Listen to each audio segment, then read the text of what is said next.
DW is a 25 years old married woman with 3 children under 5 years old. She came to the physician 7 months ago with vague complaint of intermittent fatigue, joint pain, low grade fever, and unintentional weight. Her physician noted small patchy areas of vitiligo and scaly rash across her nose, cheeks, back, and chest.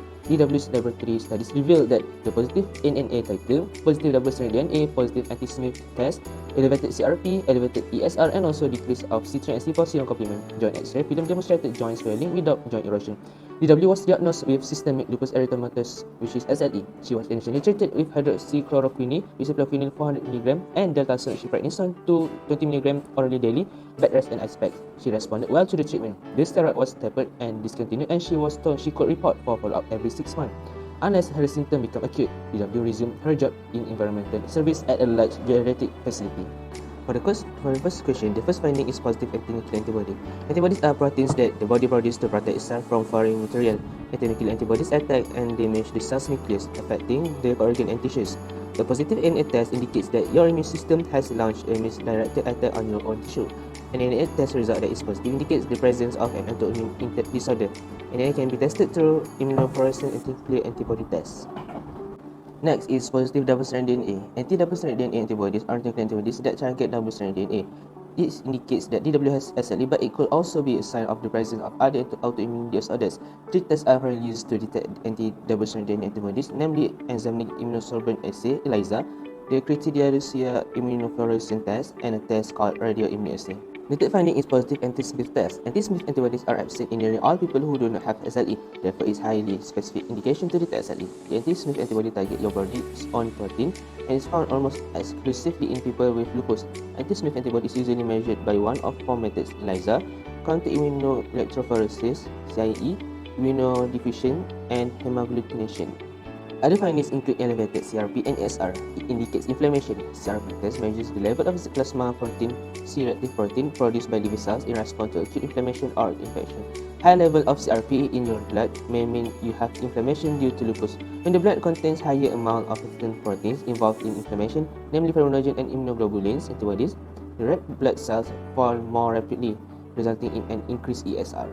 The last point in this case, C3 and C4 complement indicates inflammation and autoimmune disease. When the complement system is turned on during inflammation, level of complement proteins may go down. Lupus patients usually have low C3 and C4 levels during disease flares because of activation of the complement system by immune complex. Given that most of the tests are non-specific, how SLE is diagnosed? As the tests and the symptoms of DW are mostly non-specific, the diagnosis of SLE is quite difficult. Before the diagnosis can be established, 4 of 11 clinical and laboratory criteria for SLE must be met, and these include: the first one is malar rash. Malar rash is characterized by erythema, flat or raised, over the malar eminences, sparing the nasolabial folds. Because of its shape, some refer to it as a butterfly rash. The second criteria is photosensitivity. It is a skin rash caused by an unusual reaction to sunlight. Many people experience an increase in lupus symptoms after being exposed to UV light, which can come from the sun or artificial light. Discoid rash is the third criteria. It is characterized by raised erythematosus patches with adherent keratotic scaling and follicular plugging. In older lesions, atrophic scarring may occur. When exposed to sunlight, discoid rash tend to worsen. The fourth criteria is oral ulcers or sores. Sores in the mouth or nose can persist for a few days to a month. Experts suggest that the painless, red or white sores are frequently the adverse effect of the medicine that is used to treat lupus. The erosion of the overlying skin causes mouth sores or ulcers. The underlying layer of tissue is exposed as a result.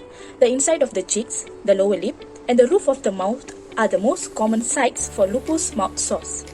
Next criteria is arthritis. It is characterized by tenderness, swelling, or effusion involving 2 or more peripheral joints. SLE can affect nearly all joints, but the most common are hand and knees. It can cause the joints to ache, become stiff, tender, warm, and swollen. Next is serositis. In serositis, it includes pleuritis or inflammation of the tissue that surround the lungs, and it is a common lung disease in person with lupus. A clinician must hear a convincing history of pleuritic pain or rubbing, or there must be evidence of pleural effusion. Next is pericarditis. It is a condition in which the sac around the heart becomes inflamed.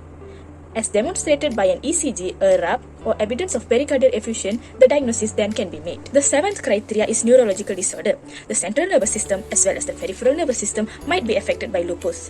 Lupus can target the neurological system by binding antibodies to nerve cells or the blood arteries that nourish them, or by blocking nerve blood flow. The example includes seizures and psychosis in the absence of offending drugs, or known metabolic derangement such as uremia, ketoacidosis, or electrolyte imbalance. Next is hematological disorder, which include hemolytic anemia with reticulocytosis, or leukopenia with less than 4,000 per mm³ total on 2 or more occasions, or lymphopenia with less than 1,500 per mm³ on 2 or more occasions, or thrombocytopenia with less than 100,000 per mm³ in the absence of offending drugs. Next criteria is renal disease. The common kidney problem associated with lupus is known as lupus nephritis. When lupus autoantibodies attack the structure in kidney that filter waste, lupus nephritis develops. This causes inflammation in the kidneys, which can result in blood in the urine, protein in the urine, elevated blood pressure, reduced kidney function, or even kidney failure. The 10th criteria is positive antinuclear antibodies. It is an antibody that causes the body to attack itself, and it is found in almost all lupus sufferers. Autoantibodies that target chemicals inside cells are detected by the ANA test. The test can also be used to detect antibodies directed against biological component found outside of the nucleus in the cell cytoplasm. A positive antinuclear antibody ANA test may aid the healthcare providers in the diagnosis and determining the type of autoimmune disease that a person is suffering from. The last criteria is to test for other antibodies. More tests are frequently performed in persons who have a positive ANA to screen for additional antibodies that can assist and confirm the diagnosis. For example, anti-DNA, which is antibody to native DNA in abnormal titer, or anti-SM, which is the presence of antibody to SM nuclear antigen, or positive antiphospholipid antibody on a high level of IgG or IgM anti-cardiolipin antibodies in the blood, or a positive lupus anticoagulant test result using a standard method, or a false positive syphilis serological test that has been positive for at least 6 months and has been confirmed by treponema pallidum immobilization or fluorescent treponemal antibody absorption testing. Alright, so question number 3, what priority problems were addressed in DW care's plan at the time of diagnosis? So basically, when she was diagnosed with SLE, the healthcare provider should actually understand what is basically SLE wholly. So basically, risk factor such as maybe UV exposure or maybe due to genetic factor. Symptoms, she came with malarash and also vitiligo patches which indicating SLE. Lab diagnosis that will be done including blood tests to identify certain antibodies which indicating this disease, and also treatment plan. Treatment plan including medication to suppress her symptoms. Second, we have to monitor her pain, which is joint and muscle pain, and also temperature. SLE patient will have fever due to there is a presence of inflammation and infection in her body. So basically, we have to monitor that. And the third, administration of medication including NSAID, prednisone, which relieve swelling and also muscle pain, and hydroxychloroquine actually treat fatigue and also skin rashes. And the last one, we have to advise her on how to live a normal and safe life with SLE, such as reduce her stress and also have enough rest. For the fourth question, it asks which laboratory findings concern you and why. The first finding is blood urea nitrogen. The BUN level was found to be 34 mg per deciliter, which is higher than the normal reference range. As the glomerular nitration rate (GFR) decreases due to disease of damaged kidneys, BUN accumulates in the blood. Therefore, high BUN indicates abnormal kidney function.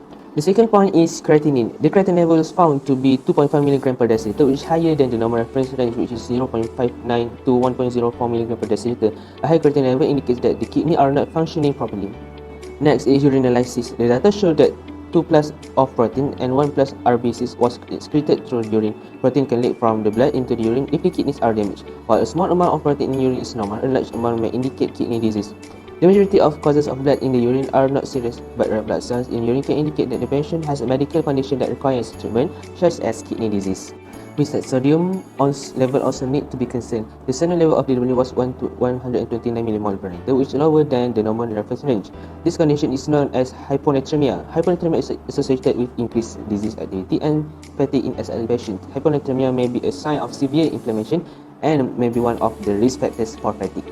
The last finding is chloride level. The chloride level of DW was 119 mmol per liter, which is higher than the normal reference range. This condition is known as hyperchloremia. Hyperchloremia is an electrolyte imbalance caused by an excess of chloride in the blood. Since the kidneys are involved in the regulation of chloride in the body, an imbalance in this electrolyte may indicate a problem with this organ.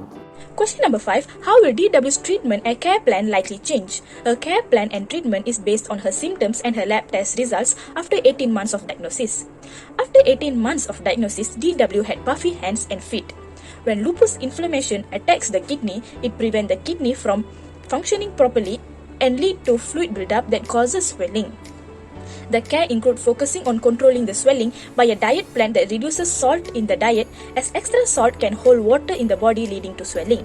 The treatment includes steroid, antimalarial, and immunosuppressant, which are common lupus therapies that help decrease the inflammation that causes kidney damage, which can help to control the swelling or edema.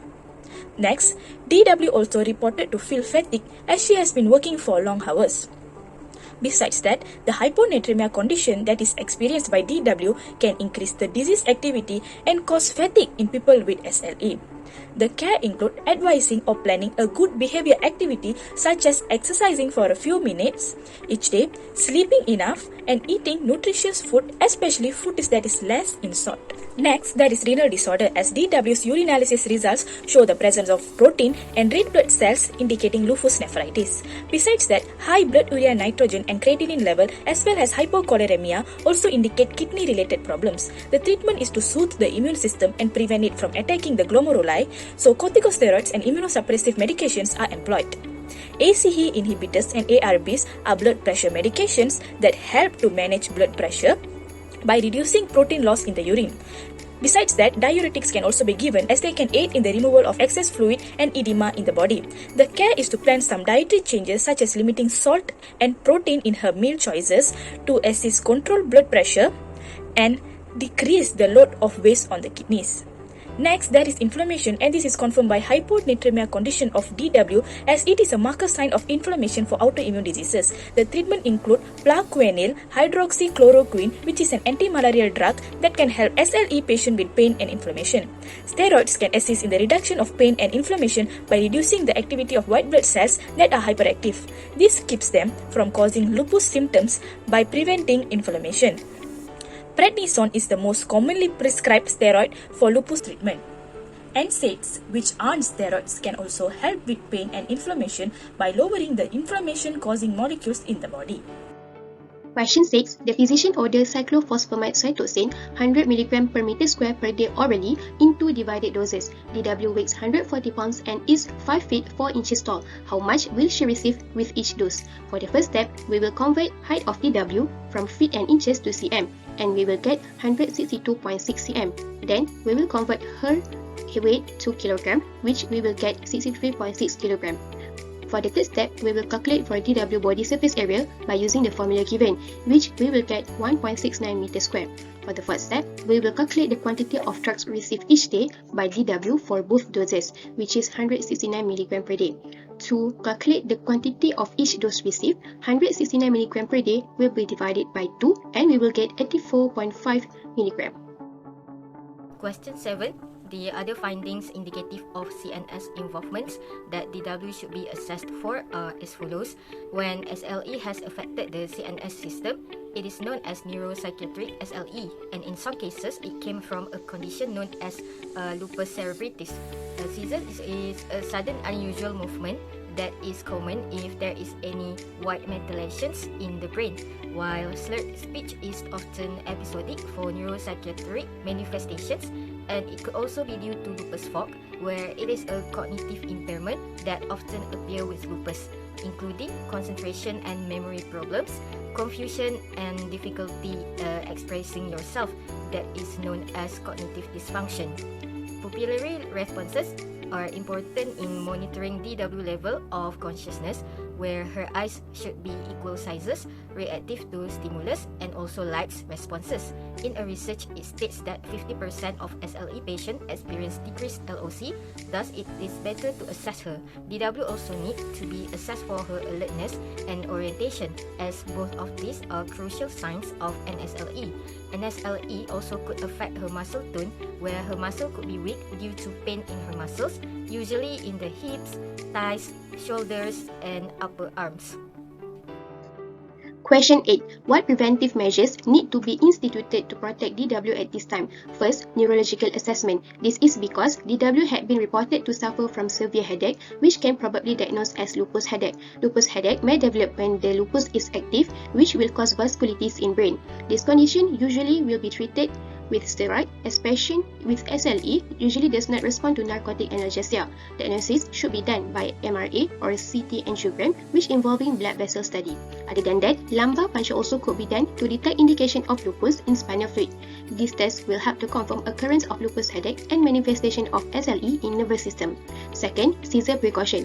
This is because DW had been admitted with probable lupus cerebritis. Lupus cerebritis is actually a neuropsychiatric manifestation of SLE that can be presented in form of seizure. Treatment for seizure including some medication such as steroid and also NSAID.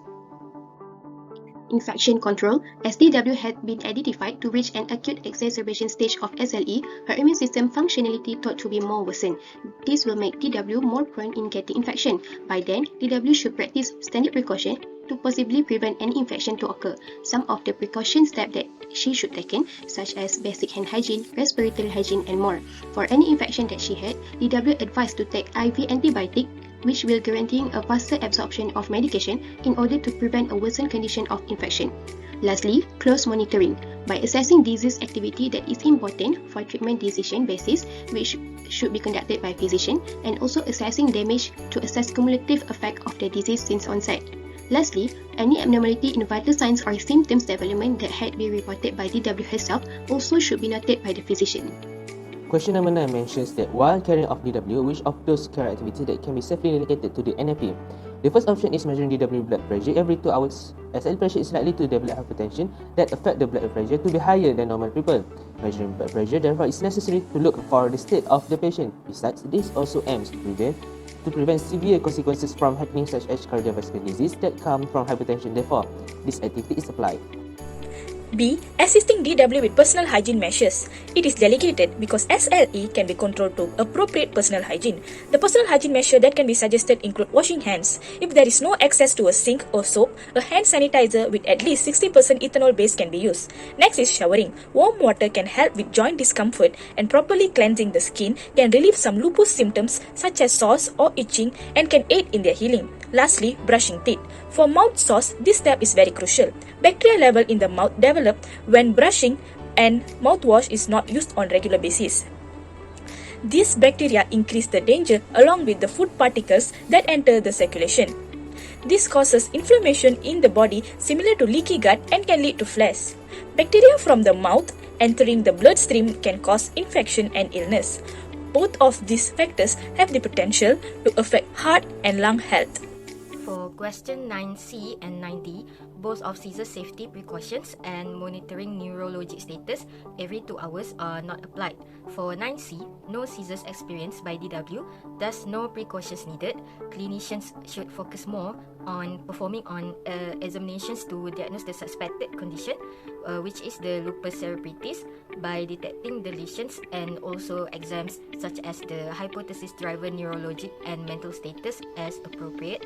While for 9D, there is no need for assessment of neurologic status for every 2 hours because DW was admitted due to disoriented, where she's having confusion and concentration troubles. She's suspected for lupus cerebritis, and disoriented is one of the signs of neuropsychiatric manifestations. So there is no need to monitor her neurologic status for confirmation. Clinicians should focus on medications to prevent further signs of neuropsychiatric manifestation. E. Emptying the urine collection device and measuring the output. This can be applied because by measuring the urine output, it will help to detect occurrence of lupus nephritis. Lupus nephritis is a condition caused by self-immune system attacking the kidney tissue and lead to inflammation of kidney. Following that, kidney function will be distorted. As a consequence, kidney isn't able to filter waste efficiently and also regulating fluid and electrolytes in body. Fluid retention will occur in body and urine output will be decreased. Build-up of fluid in the body will lead to high blood pressure and also edema. Monitoring DW bond and creatinine level is not applied because DW was treated with cyclophosphamide, which is the drug that can help in lowering immune system and treat patients with nephrotic syndrome, as DW shows elevated level of bond and creatinine level. The cyclophosphamide drug takes several weeks to make difference, so monitoring bond and creatinine levels are unnecessary. NFP also cannot perform the test for bond and creatinine level as they are not experienced enough and does not have knowledge in performing the lab test. What is major complication associated with immunosuppression therapy will DW have to be monitored for? For example, complication due to immunosuppression therapy, which is increased the risk of infection. DW is in immunosuppressed state due to nephrotic syndrome, and the severity of kidney functional impairment may contribute to the high risk of infection. And then, the other complication is bone disease, including osteoporosis and avascular necrosis, which is recognized as complication of glucocorticoid therapy, as DW was treated with methylprednisolone, which is a synthetic glucocorticoid. The risk of osteoporosis, which is related to fracture, and related to both peak and cumulative glucocorticoid dosing. And lastly, the complication is high risk of malignancy, especially non-melanomatous skin cancer, but also myeloid and bladder cancer is increased in patients with glomerulonephritis, which is treated with cyclophosphamide. So question 11, DW asks about what plasmapheresis does and why it might help her feel better. Describe how you respond. So basically, I will tell her what is plasmapheresis. Basically, plasmapheresis is actually a method where plasma of patient is being collected and being collected through a machine called a pheresis, and from there their plasma is being removed due to they have putative pathogenic autoantibody and circulating immune complex that is causing SLE. So basically, it started where the blood is being collected through the catheter tube of a pheresis machine, and then it will undergo centrifugation to form a two layer where blood plasma is at the top and the RBC is at the bottom. So after that, the RBC is being removed out and being returned back to the patient through the process that uses filter, and then we collect the plasma, and the plasma is actually the plasma that causing the SLE is being removed out and being replaced with a new plasma from plasma donor through the catheter tube. For question 12, based on the vital signs shown above, DW blood pressure is lower than normal, which is 86/43 mmHg. Her pulse rate and breathing rate are also abnormal. She may be suffering from hypotensive. This condition could be caused by her plasmapheresis process, where she undergoes her blood removed to separate the plasma, as in the plasma exchange. Plasmapheresis is a process that can alter the body fluid balance and causing short-term low blood pressure and also have her breathless. She also may be dehydrated because plasmapheresis is a long process between 2 to 4 hours. Thus, all the vital signs explain her condition. Question 13. What do you anticipate your care for DW will include over the next 2 to 3 hours? A. Stabilizing blood pressure. This is because from the vital sign result, DW's blood pressure is abnormally low than normal range. It could be due to dehydration, as low fluid volume in body will lead to low blood pressure. Low blood pressure then will cause dizziness and faintness to occur. B. Hydration. DW need to always be hydrated by consuming more water. Loss of body fluid will lead to dizziness and headache. Dizziness will occur if body lose fluid, which will cause lower blood pressure and preventing oxygenated blood to reach the brain, while headache will occur when dehydration will affect the brain to be temporarily contract and pull away from the skull and causing pain. C. Stabilize pulse rate. DW pulse rate shown to be slightly higher than normal range. It may be due to inflammation of heart muscle due to being attacked by self-immune system, which may cause rapid heartbeat and also chest pain. In order to lower the pulse rate, DW may consume cumulative doses of hydroxychloroquine that can decrease resting heart rate in SLE patients. D. Assessing neurological signs and also vital signs. Neurological signs and symptoms that appear at DW should always be monitored by physician. This is because there are several symptoms of neurological manifestation that she had shown, such as severe headache, lupus cerebritis, and more. Other than that, her vital signs also should be concerned of because it will indicate the stability of DW's health. The outcome criteria that indicates DW condition is stabilizing is the decrease of inflammation. Inflammation was caused by hyponatremia. It is indicate that steroid treatment works well on him. After that, decreased pain and swelling, which is indicates that the kidneys start to function properly. And lastly, decrease in fatigue and able to fight off the infection. Question 15. Identify at least 5 topics that DW must be taught before she is discharged that might help her lead a normal life as possible. So the first one, the health provider should actually advise her on medication. She should take the medication on time with the right dose so that this will not worsen her symptom and worsen her condition. And second, control SLE symptom. How to control SLE symptom? Basically, there is a study found out that flares occur due to overwork, due to not enough rest and also stress. So these patients should actually reduce this triggering factor that can lead to SLE symptom. And the third one, proper hygiene such as brushing teeth, shower with warm water which reduce her joint pain and also flares. And the next one, self-care and proper lifestyle including healthy diet and also reduce time to the exposure of UV, which these are the risk factors that can lead to the SLE symptom present. So basically they have to have a proper lifestyle. And the last one, know when to notify doctor. Basically she should actually notify her doctor when there is a side effect of the medication, or maybe the medication is not reducing the symptom, or maybe she's pregnant, so this can actually change the treatment plan by the healthcare provider. Lastly, for this question, how would I respond to DW husband concerns about her? Firstly, I will take time and carefully listen to patient concern.